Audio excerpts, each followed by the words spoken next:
5 ওয়াক্ত নামাজ, সময়ের নামও এই 5টাই, সকাল, দুপুর, বিকেল, সন্ধ্যা, রাত। এই 5 ওয়াক্তের সাথে 5টা নামাজ মিলাই দিছে। এজন্য কয় যে 5 ওয়াক্ত নামাজ। 5 ওয়াক্ত মানে 5 সময়ের নামাজ।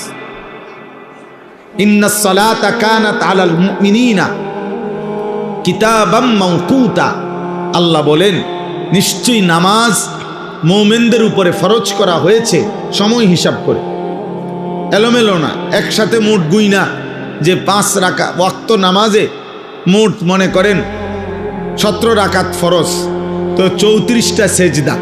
বলে আমি আমার সুবিধা মতো এক সময় 34টা সেজদা দিয়ে দেব, 17টা রুকু দিয়ে দেব, তো হবে তো নামাজ?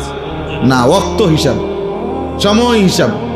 জোহর জোহরের ওয়াক্তেই পড়তে হবে, আসর আসরের ওয়াক্তেই পড়তে হবে, মাগরিব মাগরিবের ওয়াক্তেই পড়তে হবে, ফজর ফজরের ওয়াক্তেই পড়তে হবে।